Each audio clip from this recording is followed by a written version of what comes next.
This is the Iron Sharpens Iron Movement, sharing insights into the power of people-centric leading.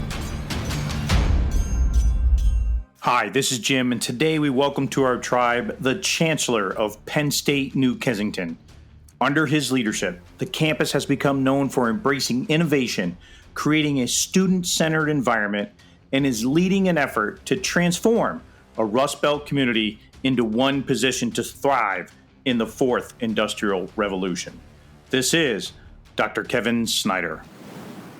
Iron Sharpens Iron Movement is brought to you by N2 Growth, a leader in executive search, leadership development, and talent management. We find and develop the world's best leaders. Learn more about our practice by visiting us at n2growth.com or click on the link in the show notes of this podcast. Hi, Kevin. Welcome to the Iron Sharpens Iron Movement. We are so happy to have you here. I know there's plenty of Penn State fans that are part of our listening tribe, and I'm sure they are jealous that you get to show up to beautiful campus at New Kensington every single day. And we are certainly hungry to hear your thoughts about what is happening in the fourth industrial revolution. So again, welcome to the show. Well, thank you, Jen. It's my pleasure to be here, and I'm really looking forward to this conversation as well. So one of the things that you are known for is to be an advocate for this thing called Industry 4.0. Now, a lot of our listening audience has heard of the fourth industrial revolution, but talk to us about Industry 4.0 from your point of view, and what it really is it? Well, and the two are very interchangeable. The fourth industrial revolution, I think, describes kind of the total impact of Industry 4.0. Industry 4.0, unfortunately, started out as a term that's describing the next phase of the industrial revolution that we're in, right? So the first one is pretty common. Most people know about that. It's the development of the loom and those kinds of things to try and move societies forward. But and the second, you get into the assembly line, and then in the third revolution, you get into some computers and some mechanization. But the fourth industrial revolution is about really all the interconnectivity of new technologies, emerging technologies that are interfacing humans with machines in ways we've never seen before. And the pace of that is really something that is driving transformation in sectors beyond industry. And so the fourth industrial revolution isn't just about what's happening on the assembly line in manufacturing. It's about what's happening in our society.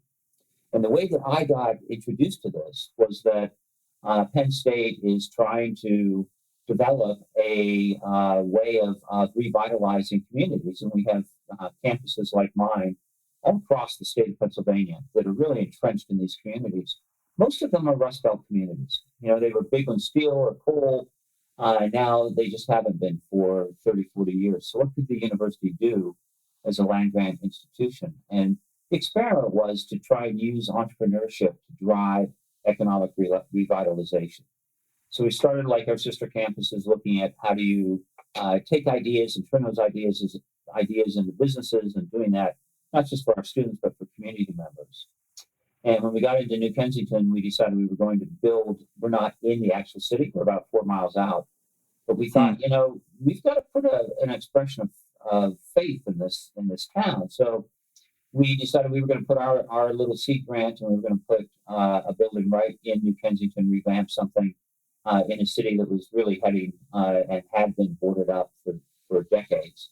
And we started a kind of revival of faith, of hope, of energy, of investment. And we decided we wanted to kind of capture an area, a territory that we could encourage that to even move further. We called it the Corridor of Innovation. And Jim, when we did that, we had companies like Siemens and Arconic that came in and said, "What are you doing? We need people that think differently. We need," they call them entrepreneurs. We need people who think entrepreneurially inside our organizations. And that's what really introduced us to Industry 4.0. And of course, I'm sorry, go ahead. So, Kevin, before we get deeper into Industry 4.0, let me ask you, when you think about entrepreneurship and entrepreneurship, and the type of human being that's required to even go in this. Is this sowing of seeds? Is it you setting the conditions to have this environment, and then it just starts to come out of the woodwork? Like, people were instinctively ready to go, and these companies that were starting to approach you were like, hey, why are you starting to do this? So is it setting those conditions to let everything become free? Or, how do you find these type of people? Well, essentially, you can do a couple things. One is that not everybody is going to be inherently entrepreneurial, right? Mm-hmm. If you That's look right. at the difference between a traditional business person, which is our traditional definition of entrepreneurship, and an innovative entrepreneur, a couple things come to mind. One is they look at risk differently, right? The small businessman wants to be risk averse. The entrepreneur is willing to take on huge amounts of risk, right? The businessman is doing it because they need to make a profit. The entrepreneur, the true entrepreneur, the innovative entrepreneur wants to solve a problem and help people. And so, there are some very unique differences between those two. So if you can create the conditions and show people that entrepreneurism itself is something that's needed in this day and age, then you've got something. And that's what we did.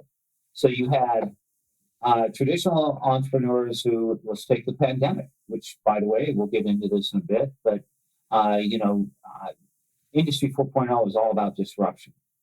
And we were having trouble convincing people about disruption until the pandemic. Now, everybody is going through exactly what we've been talking about. Still true. Yeah, across the planet. I mean, every meeting I have is a Zoom meeting, for goodness sake. So that's right. And that will have bearing on our conversation about leadership. So you take these people on Main Street, New Kensington, who have businesses, restaurants, or reused furniture stores, or perhaps there was a shoe store, a clothing store, and they're not connected to the internet. They don't know about social media. They don't, they can't engage in those types of technology. They don't do virtual or augmented reality picturing of your living room where you can put that used couch in the corner and see what it will look like in your living room. They are really going to struggle to survive. So if you show them that the way that you can survive in the fourth industrial revolution is to develop an entrepreneurial mindset and then give them the tools and show them how to get those tools, they tend to latch on pretty quickly. And if they don't, we also have ways of bringing them into other groups. That's a big thing about entrepreneurship, is that, at least the innovative side, is the group dynamic that comes into play. The willingness to be able to share your content and to or share your ideas and to take what others are thinking about those ideas and integrate them to come up with some of the best possible answers to a challenge. That's what it's about. So even if you aren't an entrepreneur yourself, as long as you're able to participate in the facilitated process and run with those ideas that come to you, you're participating in innovative entrepreneurship. Is one of the hardest things that you have found is try to get these disparate groups together and talking? So if you've got the used furniture store owner that is, let's say, in their mid 50s, they just know the internet is going to Google and that's it. How do you get them to say, hey, come over here and look at this web designer, do these kind of things? Is it these common work areas? Is it just through social media and reaching out in groups? Is it conferences? How have you got these folks together? Well, and I can't say that we've been, that we're declaring victory at this point. I mean, it's still a process, right? I mean, and the pandemic has really altered things significantly. But it's a little bit of both. And maybe it would help if I describe what we are doing in response to Industry 4.0. Okay, so we have 5 different initiatives, because what I found when I found out about Industry 4.0, it scared the daylights out of me, because I'm preparing students for a world that is in 1994, and the world is in 2024. And so there's a real disconnect there, and there are several pieces to that. One is the entrepreneurial mindset that we've just talked about, the innovative entrepreneurial mindset. The second is a knowledge of technology and how to integrate technology. And it's not just getting onto the internet and websites, but it's knowing what robotics is doing, what augmented reality is doing, what's happening in AI, and how are all those things interconnected. So when I raised to you the example of the student who's maybe in journalism, we're teaching our students to go out and report on a game, maybe. Well, one day, if we ever come out of the pandemic, that we report on games again, right? Right. But there's a company out there that has 12 templates. They take the digitized voiceover, I think, and the box scores, and they print out a story on the game. There is a indicator on the World Economic Forum's Future of Jobs report that is a disruption factor, and it tells you what percent of your job over the next 4 years will be taken over by technology. Oh, how interesting!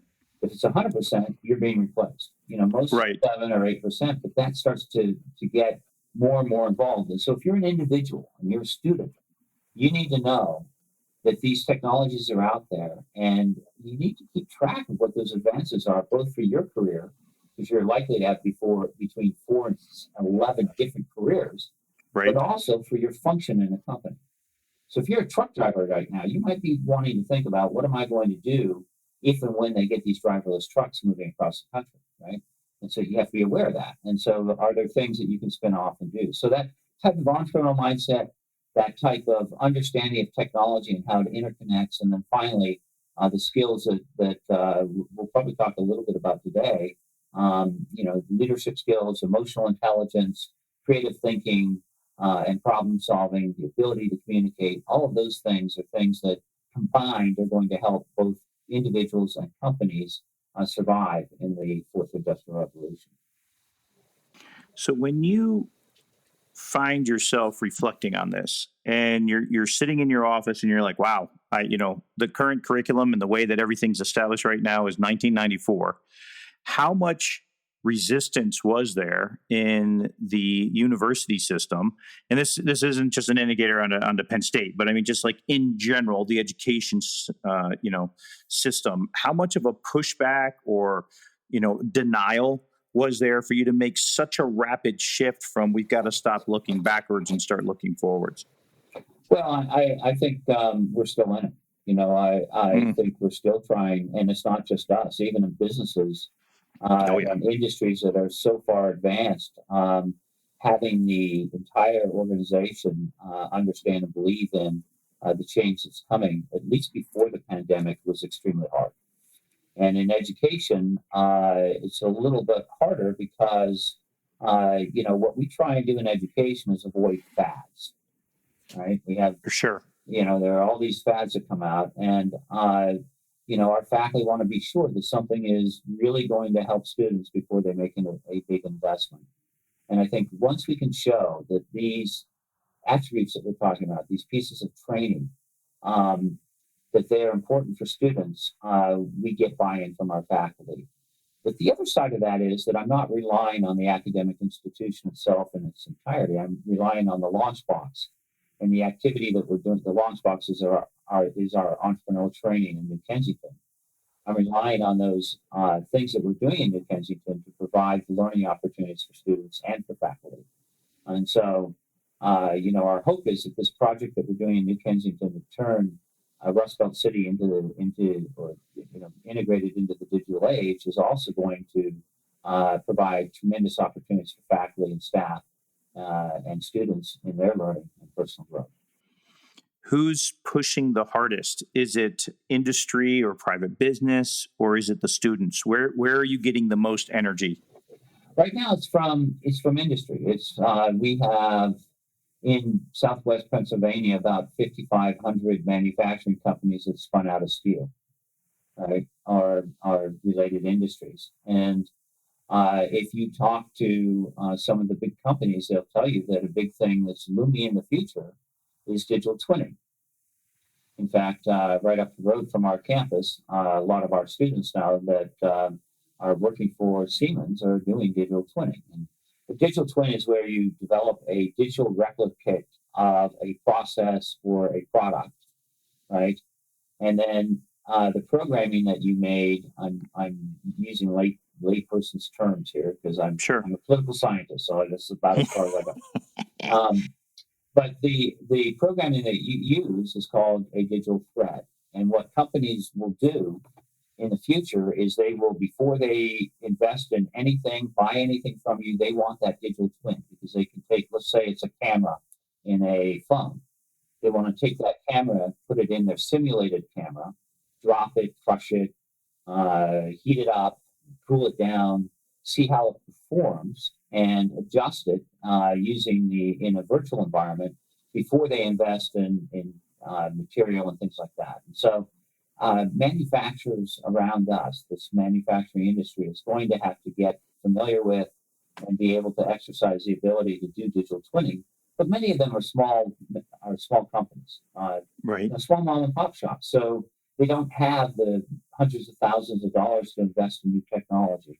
What we're trying to do in New Kensington with the help of Arcade Mellon is develop a digital innovation lab that will allow us to show these companies the tools and the technologies before they ever make an investment and help them realize what the ROI would be on that investment if it is made.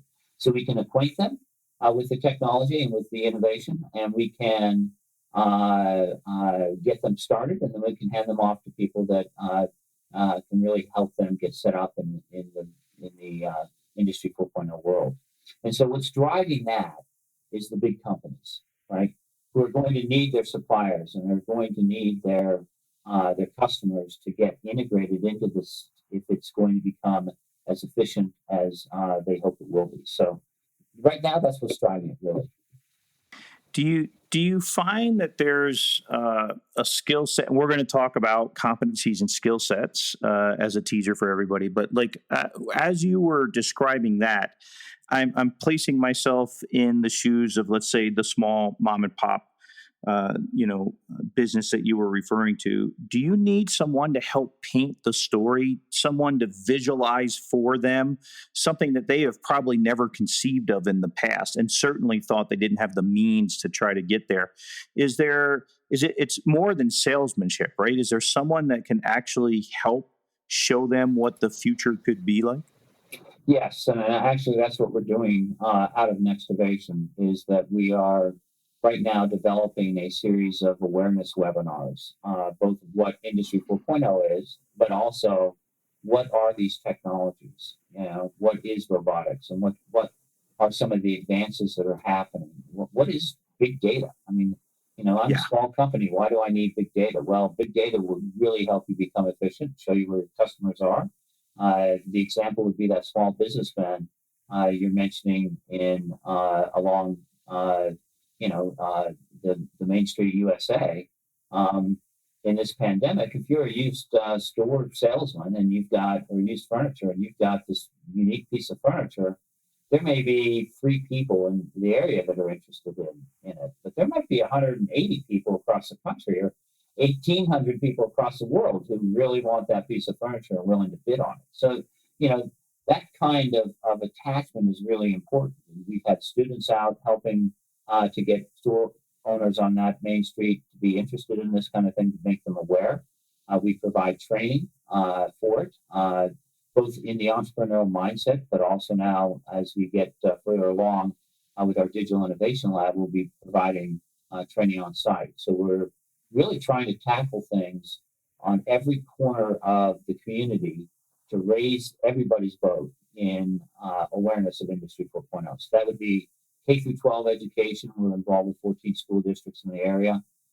We've got the corridor of innovation on Main Street, where we're bringing in research and catching researchers from Carnegie Mellon and Penn State and others to look at challenges and how to overcome the challenges of a Rust Belt city moving into a digital age. And that spans all kinds of social economic, physical issues. We've got the Digital Innovation Lab that will help build awareness. If you're in a big city, Jim, and I don't know where you live, where do you live? I am in the biggest of cities around, central Vermont. Oh, well, then, I'm as rural as it gets. I am in central Vermont, and not in a big city. The nearest city is either Montreal or New York City, both 4-hour drives away from here. okay. Well, let's say when you go to New York City and you walk the streets, being from Vermont, and you look around and you see the digital signage they have, or you see a driverless car going around, or you happen to get into one of the innovation or the entrepreneurial parks they have, and they have hundreds of them, it seems, in New York, where Sure. ideas are being thrown around and things are being tested, and you see this technology all around you. You're aware that something different is happening to the world, right? If you're in New Kensington, before we came along with an excavation, that each day looked the same as it did before. The same cars are going past you. Sure. All of them have a driver, usually one. Yeah, true point. And so you really aren't aware of some of these changes. You aren't aware that as that car is passing by you, it is generating tons and tons of data through sensors.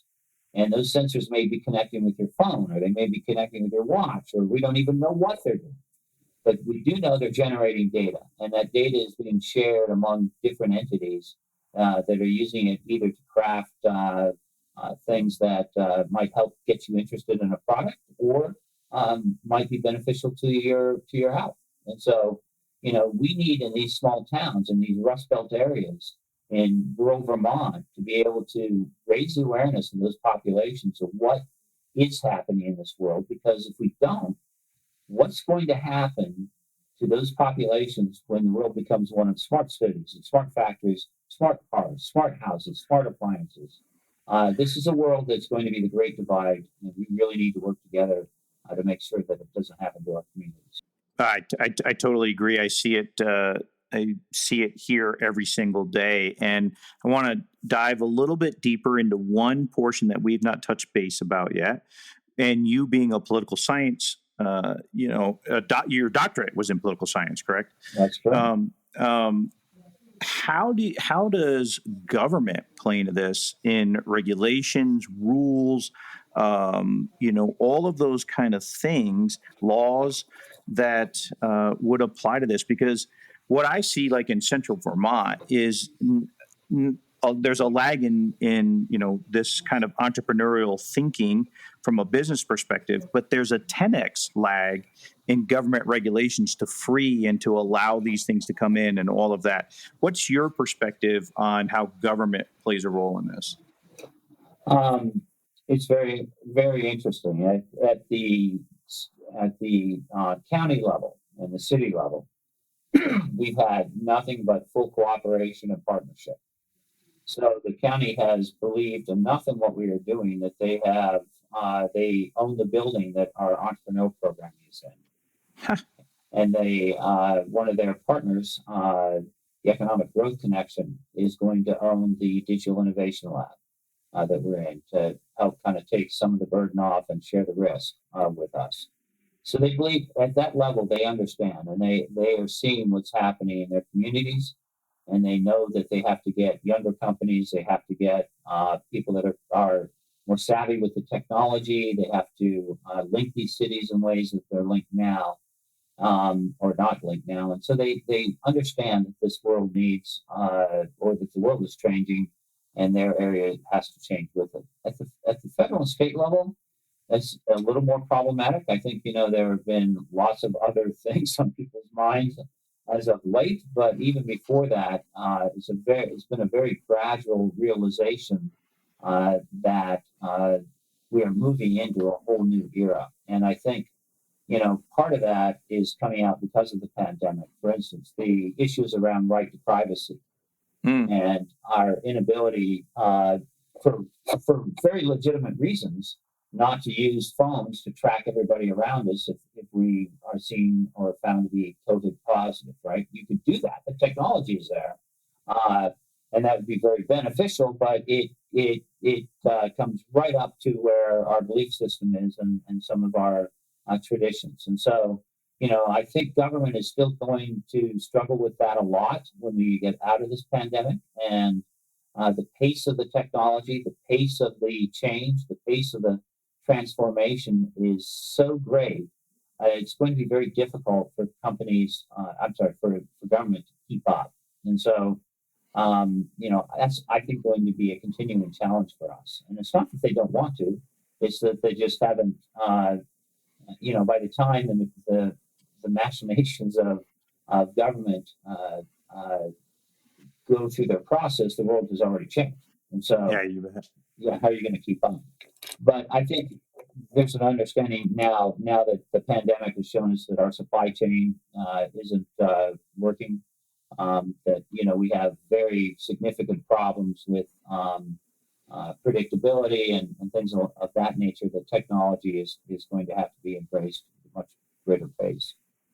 Who have you found to be the biggest advocate for this? Has it been private industry or education, or is it in tandem to advocate in the government area to start to really be a voice and push on them to open their eyes to this?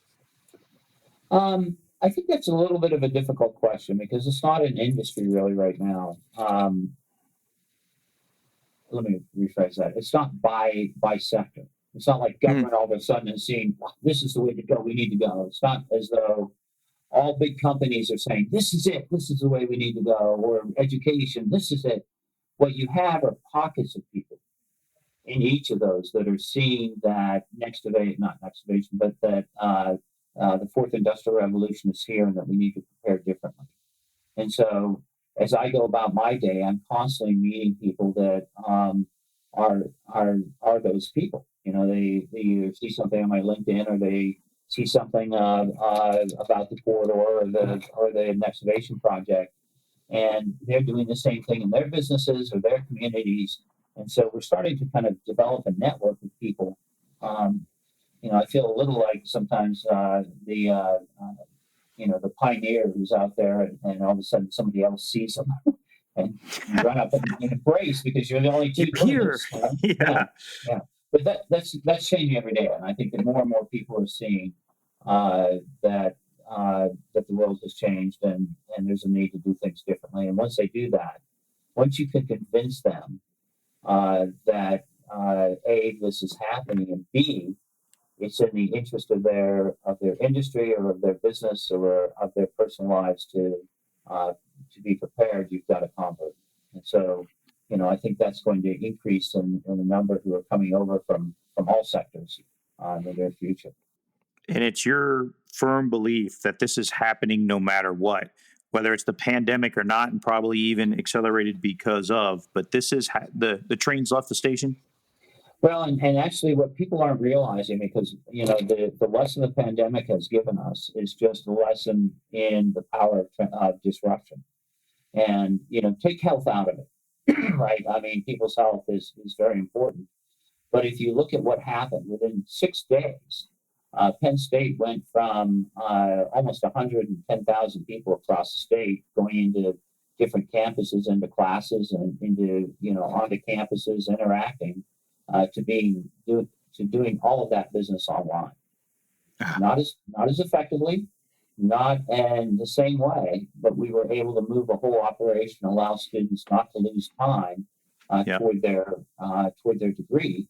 All administration, all teaching, everything. And so if you look at how disruptive and the number of businesses that had to close, the number of things that happened to people's lives, it's very similar to what had happened earlier in Detroit when the two of the car companies announced layoffs, and they laid off more white-collar workers than they did blue-collar, right, for the first time. They were laying off administrators and executives as they were hiring administrators and engineers and executives at the same time that they were hiring engineers and executives, because they had a different focus. And in this case, I think it was driverless cars. So, think of the impact on those lives. Right up the road from us, one of our partners, Arconic, had just recently gone through a split with Alcoa and was going through another split. And so layoffs are coming out of there. And these people were, they walk in on a Wednesday, they walk out on a Wednesday evening, and they don't have a job. They're wondering where their next check's going to come from. Yep. They felt they were reasonably secure, and their whole life was turned upside down. We as a planet have gone through differing levels of intensity, but we as a planet have gone through all of that together now.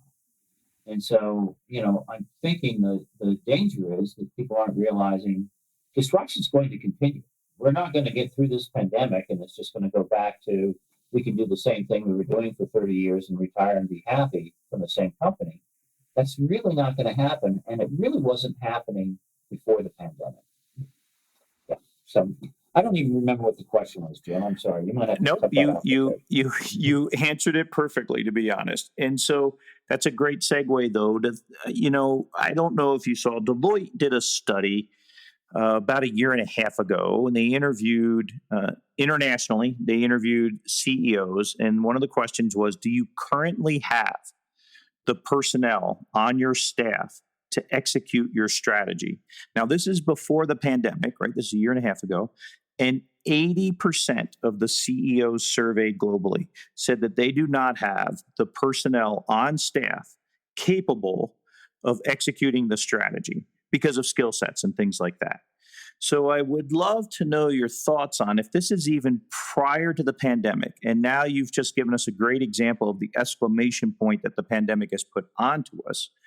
What do you see are some of the most basic competencies that leaders should be looking for in the future workforce and also from themselves? So if you take it from the context of what leadership and employees are going to need for the fourth industrial revolution, I start with the entrepreneurial mindset, right? And so when we started to tease this out, because you and I talked earlier about the difference between an entrepreneurial mindset and a traditional business leader. Excuse me. What I forgot to mention was that there are 4 traits that come out of that entrepreneurial mindset. The first is transparency, right? Can you be transparent? And the reason is, Jim, the pace of technology and discovery is so fast now that you have to be able to share your ideas in order to get feedback and be able to arrive at solutions as fast as you can. So when I mentioned Alcoa had its basically one of its discovery centers or its labs down the road from us, where all the major discoveries of Alcoa were done. You could do it in one lab, but you can't do that anymore, because there are so many people out there doing research in so many different ways, and they can all communicate, that it's much more efficient to collaborate. And that's the second trait of the mindset. The third trait is a willingness to fail. And I hear this from companies all the time. It's really surprising to me that all these companies would say, we really are looking for people that are willing to fail and fail quickly. And the reason why that was so interesting to me is because we, in education, are seeing students where failure is the worst thing in the world. So, if you get a B, that's, oh my goodness, the world's changing. It's true. So there's a real disconnect to that. And so, we have a need to do that. And,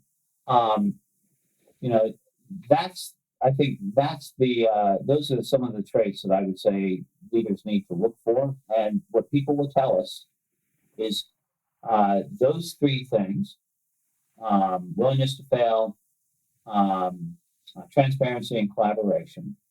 And then also, they need people who are creative problem solvers, who can communicate, who have emotional intelligence, and that comes out quite a bit, which I was surprised about. Those skills are still really, really the most important that companies have told us. I mean, they can find people who are engineers, but can you find people who are engineers who have an entrepreneurial mindset, who are willing to collaborate, be innovative, be willing to fail, and be able to show emotional intelligence, for instance? And so, you know, they're looking for those traits. And I think in employees, because of Industry 4.0, a knowledge of technology is also going to be very important. I'll give you just one quick story. I was sitting early on talking to someone from Alcoa about this, and I said, I'm not understanding this entrepreneurship thing that you're so interested in. It seems like, you know, the structure of your organization is a little different than that. And what they said is, look, we're heading into an era where I don't need someone to run a lathe machine. We'll automate that lathe machine. What we need is someone who can sit and watch that lathe machine, understand it, understand how to fix it, understand how to monitor it, but they're also able to monitor the conversation that that lathe machine is having with the other machines and things that are in the you know, in the digital space, and help us find a way to become more efficient. And so, you know, that's that, and then be able to tell us about it. So an ability to communicate, an ability to identify a problem, an ability to analyze big data, you know, all those things that someone who's running a lathe machine. So people running lathe machines, that job is going to change in pretty short order. And so far, everything that you described, you know, in the past, sometimes you, as a leader, you could be a great communicator, but you weren't necessarily into that blue collar, very hardcore skill setted thing like the lathe operator, you know, those kind of things. And now it's a combination of all. You're going to have to find the very technically competent person, the very skilled to competent person, but also that have these leadership traits. Yes, I think so. And I think that's why we're working with K through 12 education, because our efforts in Next Innovation are not just for college-bound students. Every student, if they are going to be successful in a future where we don't even know what we're training people to do, Yeah, you know, we don't know what the jobs are. But what we do know is that we have to train them in how to figure out what to do and how to use technology, but also how to be able to communicate and do those kinds of things. So if we can do that before they graduate, they'll have a basic knowledge of tech. They don't have to know how to do artificial intelligence. They just have to know what it is and what it can mean for them, not just for the company, right? But more so for them, because you know, the things I'm reading say between 4 and 11 different careers over your lifetime. That's not jobs. I'm an accountant. Now I'm maybe a tracer for COVID-19 or the next pandemic, and then maybe I'm a salesperson in industry, and on and on and on and on. So, you know, you have to be able to adapt and pivot pretty quickly, and those traits that I mentioned help you do that effectively. Yeah, it's interesting. Yeah, I took a note on this. It's quite a wake-up moment for me, and it is the fact that when I talk to senior executives in corporations and I'm coaching them and things like that, and we're getting into the discussion about, you know, bringing in the appropriate amount of talent and how do you go find them, and you know, we turn the education system into the bad guy, and it's mostly talking about, you know, I've myself many times have go, you know, the people that you're bringing in now, the type of business schools, many of them, the business school education, the MBA they're getting is, to your point, like dated, you know, back to 1994, maybe the early 2000s, but it's a dated person that's coming in here. But the realities are that's got to continue to, that mindset, right or wrong, still has to continue down all the way down to kindergarten, that we've got to start shaping minds at the very beginning to start thinking completely different in a different context. Well, and in some ways, Jim, I think those minds are shaping us. True. Know? I mean, when I go out and talk, originally, now I don't notice it as much, but when I used to go out and talk to parents, you know, 4 or 5 years ago, when we started doing this, and I talk about a changing world and 4 to 11 careers, and the fact that, you know, a lot of it's going to be hard to find a company that's going to hire you and keep you on for 30 years, right? I hire you and you're on for 15 years because that's the project you're on. But, you know, a lot of our students now, even in engineering, are becoming 1099s. And so they're, you know, they're going out and being hired for projects and independent consultants, and it's changing the way that they're getting paid. And now we have to help them think about retirement. And, how do you negotiate your package and all that. Anyway, Great points. right? So these students now are coming in, and before all of this, before I was aware of Industry 4.0, before excavation, before the pandemic, we had a new president that came to Penn State, Eric Barron, and he's really the one that started this for us. But he came into town to meet with a bunch of business and industry leaders, just introduce himself and kind of hear what their challenges are. And one woman in an organization said, one of the things that you can help me with is these students and their expectations. I mean, everybody's graduating and they're there 6 months and they want to know when they're going to get promoted, or when they're going to have my job, and it takes 7 years, or they want their voice to be heard in a meeting, Right. And in our organization, it takes about 7 years for us to do that. And, I had a conversation with her afterwards. I said, if you're in a top-down hierarchical organization like that, you're not going to hire the best talent, because they'll go where the jobs are what they want them to be, and they want these things. And so, I'm seeing it in my organization now. I'm sure that you guys are seeing it in yours. It's Absolutely. a different world, and these organizations are flatter. They are, I think, much quicker to advance people who are promise. And so, those folks are pushing us, and they're pushing us to go in new ways. And it just happens to be that the most innovative and entrepreneurial and successful organizations are those that are flat, and that flatness allows the creativity and the innovation to occur. So, I don't know whether the students or the younger workforce is pushing us in that direction. I don't know whether it's the fourth industrial revolution. I tend to think it's both. I think we're getting students that are fitting very well into the world that's coming and it's here. We have to be the ones that start to change the way that we do things. And right now we're in the middle of it. I can tell you story after story of people who had these huge buildings in downtown Pittsburgh, very prestigious firms that would never have gone virtual. We can't do business if we're not in the same room. And now they're wondering why they have all these expensive buildings in Pittsburgh. So, Yeah, exactly. Yeah, I would hate to be in the commercial real estate business after this, for sure. I think that's going to be one of the biggest, hardest hit industries out there.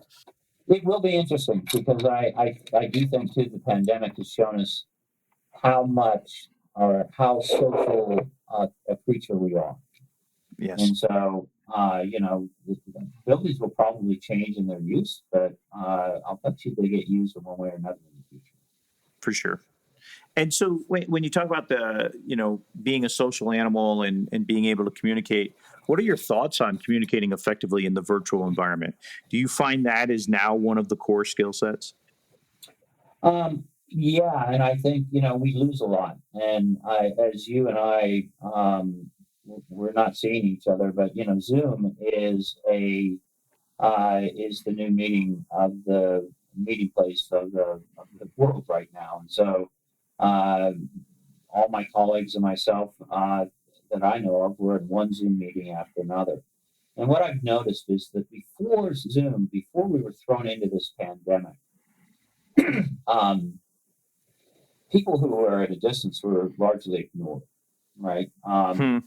If you had 6 people in a conference room and you were talking and you were beaming in than one person and it wasn't the boss, that person would just kind of put themselves off camera, and maybe if they were lucky, somebody would check in toward the end of the meeting and say, "What do you think, Jim?"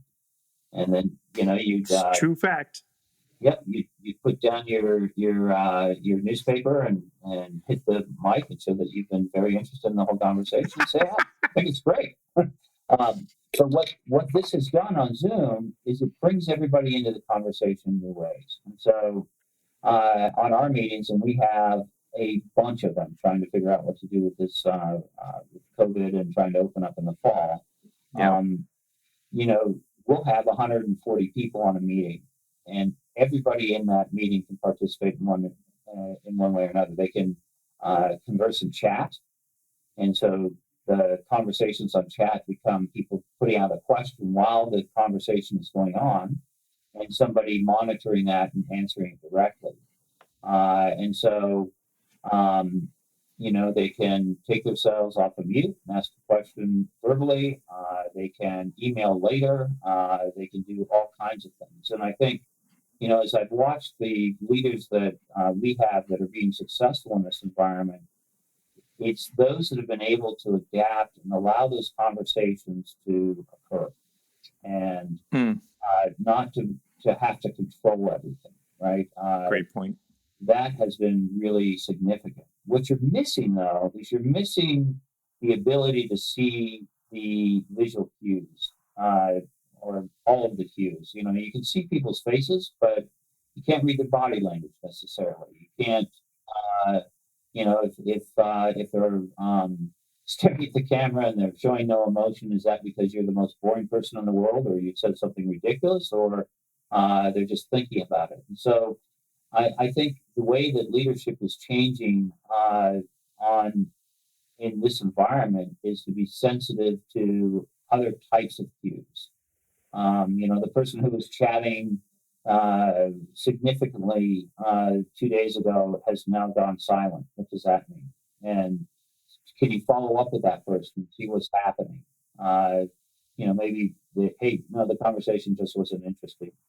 I also think in this virtual environment that checking in with people is important. People are feeling isolated. And so empathy is a huge component of leadership anyway. And I think in this environment, it's become even more so. You have people, you really want them to get focused and complete a task, but they're just not doing it. They're slower than they usually are. Well, they're dealing with their kids at home. They're dealing with their dad has the illness. They're trying to figure out how to get groceries without getting sick. They're managing so much more right now, and understanding that, and being flexible and showing empathy and being patient. I think those are some of the ways that we're changing a little bit more forgiving. Might be a leadership trait that's coming out of this particular phase for me. I totally agree. Why don't we kind of stay focused on that a little bit, Kevin? I'd love to know your thoughts on, because a lot of these things are just very human-centric in nature. What are your thoughts on resilience? What are the importance of resilience in the context that we're talking about right now? We kind of discussed having high empathy, but from a leader's perspective and from any, worker's perspective, the youngest worker that's just joined the organization, what are your beliefs on resilience and, working through that in today's work environment and just in life? Well, I mean, if you don't have that, you're really, you're really at a loss. I think there's an absolute emphasis now on pivoting, right? Which is really a type of resilience. You've got to be flexible because, you've got to be able to go with the flow. If the technology doesn't work, we had a webinar the other day, and our presenter couldn't log on, and so you have to be a little flexible in those environments, and so I think that's important because nothing is really working the way it used to. But the other side of that is you have to be able to recover from it. I think if you show, let me rephrase that. I told my staff and my campus that, I kind of hit a wall about maybe 2.5 weeks in. And I just, I couldn't function. I wasn't thinking right. I made some stupid errors that, in leadership that I should have known better, and I did know better, but I was tired. I was getting a little depressed.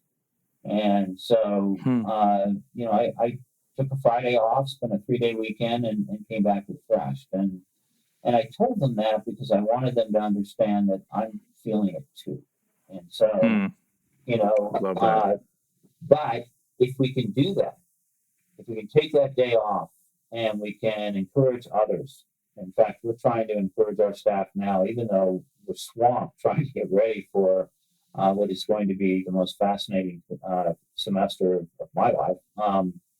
You know, we still need people to take the time and rejuvenate and, step back, spend some time away from this, take a vacation in their living room instead of their office or whatever they're going to do. Right. But you need to get away because you need to come back and you need to come back strong. And as many things as we're going through now, we also need to be able to learn from these because we'll probably face something like this in the future. It might not be a pandemic. It might be a fundamental shift in our industry, or it might be a fundamental shift in our personal lives. But we need to learn from these things and be able to use them and add them to our toolbox. And so, to do that, I think you've got to be able to learn how to take things in stride and be able to bounce back and be flexible and pivot where you need to pivot. And so, resilience is huge. And I think also showing your vulnerability right now, which you don't tend to think about when you're a leader. You don't want to show vulnerability, right? But now people need to know that you're going through it too, and that you're struggling. And I think that's the way that, particularly in an educational institution where, quite frankly, nobody's in it to make the money. They'd be doing something else. They're there because they want to help people, and they're there because they're volunteering a lot of times, time well beyond what they're getting paid for. And so you really need to show them that this is still a human endeavor and we're still trying to shape human lives. And so you have to be human to do that. Absolutely. And it goes along with your transparency. It's just, it's a part of, a great leader, and good on you for being that transparent, that vulnerable for your people, because that surely is a sign of leadership for sure. So, Dr. Snider, you have given us this amazing journey into Industry 4.0 mindset this last hour. I literally have 2 pages of notes on some of these very important, points that you really got to bring to everybody's attention. And you certainly have been one of the strongest advocates out there, preaching from the highest mountain to say, let's really pay attention to this. And I think we are definitely more educated today than we were yesterday after hearing your words of wisdom. So I'd love to give you the last word for our audience. Absolutely. And first, let me thank you. This has been a lot of fun, and I appreciate being able to talk about this stuff. I just think it's so important, and it's so important to everybody in our communities, from the top person at the largest business or industry in your town, to the person who is, just trying to figure out what to do next in their lives. Understanding how the world is changing, figuring out a way to get involved and learn about the tools and the type of thinking that's needed to be able to negotiate this terrain is extremely important. And there are a lot of resources out there that are emerging for you to do that. Invite you all to go to just look up Nextivation New Kensington, and you'll find us. And hopefully we can link you to some resources in your neighborhood. But really important, I think, for us as a country, as a community, as a world, to think about how to get through not just this pandemic, but future disruptions in our lives. And so, hopefully we'll be able to do that together, and we'll emerge as a stronger country, a stronger community. And next time you and I talk, it'll be about all the success we're having. So. Love to hear it. All right. Dr. Snider, thank you for being our North Star for a changing world. We certainly appreciate it. Thanks again. Thank you. Thanks for joining our leadership movement this week. Talking to Dr. Snider today about the changing world and preparing for the already arrived fourth industrial revolution was motivating, to say the least. Don't forget, our show notes are posted on the website with key leader takeaways and suggested action plans. Be sure to subscribe to the podcast and tell a friend so we can continue to build our tribe. Until next time, remember that iron sharpens iron. Make yourself and others around you better every single day.